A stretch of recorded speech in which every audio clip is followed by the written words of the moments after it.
Hello friends, welcome to Athiman team. இந்த வீடியோவில் தினசரி நடப்பு நிகழ்வுகள் ஜூன் 29 மற்றும் 30க்கு தான் பார்க்க போகிறோம்.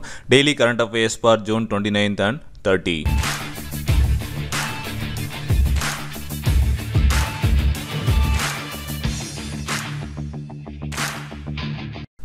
ஃபர்ஸ்ட் நியூஸ், இந்தியாவின் சமீபத்திய தகவல் தொடர்பு செயற்கைக்கோள் GSAT-17. இந்த GSAT-17 அப்படிங்கிற செயற்கைக்கோள் என்ன செயற்கைக்கோள் அப்படின்னு பார்த்தீங்கன்னா, தகவல் தொடர்பு செயற்கைக்கோள் வந்து எங்கே லான்ச் பண்ணியிருக்காங்க அப்படின்னு பார்த்தீங்கன்னா, பிரெஞ்சு கயானாவில் வந்து வெற்றிகரமாக ஏவப்பட்டது. ஸோ இதனுடைய வெயிட் என்ன அப்படின்னு பார்த்தீங்கன்னா 3477 கிலோ.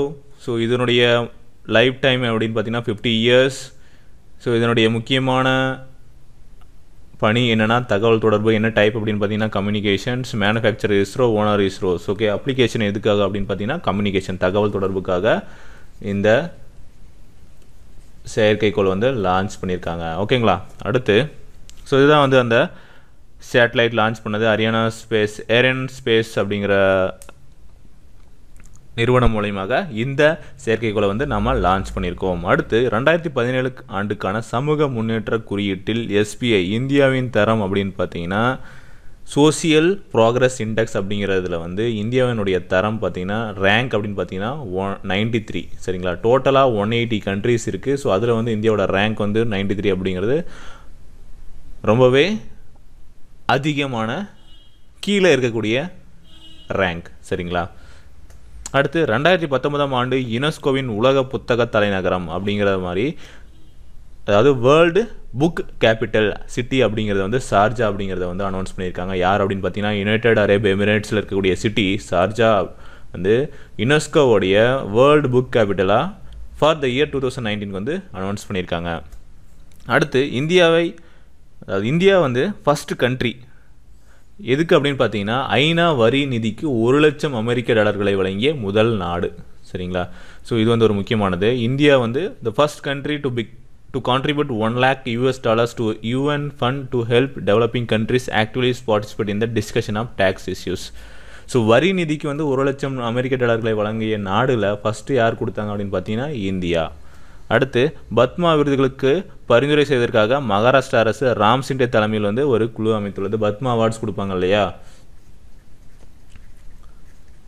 ஸோ இந்த அவார்டு வந்து கொடுக்கறதுக்கான ஒரு குழு வந்து அமைச்சிருக்காங்க. இந்த குழுவில் ராம் சிண்டே வந்து தலைமை வகிக்க போகிறாரு. மகாராஷ்டிரா அரசு வந்து ராம் சிண்டே தலைமையில் ஒரு குழு அமைத்துள்ளது. அடுத்து பார்த்தீங்கன்னா மத்திய தேர்வாணையத்தின் யூனியன் பப்ளிக் சர்வீஸ் கமிஷனுடைய ஒரு மெம்பர், புதிய உறுப்பினராக டாக்டர் மனோஜ் சோனி நியமிக்கப்பட்டுள்ளார். ஸோ இது வந்து ஒரு member, it's not a president or தலைவர் அப்படிங்கிறது இல்லை, ஒரு மெம்பர். சரிங்களா. அடுத்து வெனிஸில் நடந்த உலக உடற்பயிற்சி சாம்பியன்ஷிப், அதாவது வேர்ல்டு பாடி பில்டிங் சாம்பியன்ஷிப் அப்படின்னு சொல்லுவோம் இல்லையா, அந்த சாம்பியன்ஷிப்பை வந்து இந்தியாவை சேர்ந்தவர் வந்து மிஸ் வேர்ல்ட் பாடி பில்டர் அப்படிங்கிற அவார்டை வந்து வின் பண்ணியிருக்காங்க.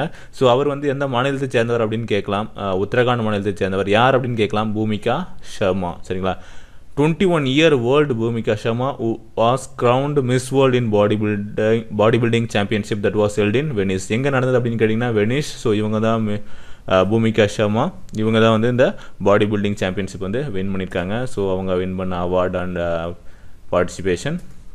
அடுத்து வந்து ஆஸ்திரேலியாவில் நடைபெறவிருக்கும் மெல்போர்ன் இந்திய திரைப்பட விழாவிற்கு விளம்பர தூதுவராக வித்யா பாலன் அறிவிக்கப்பட்டுள்ளார். அதாவது Indian film festival of Melbourne. So மெல்பர்னில் வந்து இந்தியன் ஃபிலிம் ஃபெஸ்டிவல் வந்து நடக்க போகுது. எப்போ அப்படின்னு பார்த்தீங்கன்னா ஆகஸ்ட் 10 22 வரைக்கும். ஸோ இந்த வருஷத்துக்கான விளம்பர தூதுவராக ஆக்ட்ரஸ் வித்யா பாலன் வந்து நியமிக்கப்பட்டுள்ளார். அடுத்து திறன் இந்தியா, ஸ்கில் இந்தியா அப்படிங்கிற கேம்பெயினுக்கு வந்து தூதராக பிரியங்கா சோப்ரா வந்து நியமிக்கப்பட்டுள்ளார். ஸோ முன்ன பார்த்தது வந்து அவார்டு மெல்பர்ன் இந்திய திரைப்பட விழாவிற்கான தூதர். இது வந்து skill India, national skill development corporation வந்து பிரியங்கா சோப்ராவை வந்து இந்த கேம்பெயினுக்கான அம்பாசிடராக அனௌன்ஸ் பண்ணியிருக்காங்க. அடுத்து நேஷனல் இன்ஸ்டியூட் ஆஃப் ஃபேஷன் டெக்னாலஜியோடைய புதிய தலைவர் யார் அப்படின்னு பார்த்தீங்கன்னா ராஜேஷ் ஷாவை வந்து அனௌன்ஸ் பண்ணியிருக்காங்க. ஸோ இந்த ராஜேஷ் ஷா வந்து is gonna take the as a chairperson, சரிங்களா, of the national institute of fashion and technology. So ministry of government இருக்கு இல்லையா, டெக்ஸ்டைல்ஸோட யூனியன் கவர்மெண்ட்டில் மினிஸ்ட்ரி ஆஃப் டெக்ஸ்டைல்ஸ் அப்படின்னு ஒரு டிபார்ட்மெண்ட் இருக்கு இல்லையா, அதனுடைய மினிஸ்டர் யார் அப்படின்னு பார்த்தீங்கன்னா ஸ்மிருதி இரானி. அடுத்து இந்திய தேர்தல் ஆணையம் புதிய வாக்காளர்களின் பதிவிற்காக ஃபேஸ்புக்குடன் ஒரு ஒப்பந்தம் செய்துள்ளது. ஸோ ஃபேஸ்புக்குடன் ஒரு ஒப்பந்தம்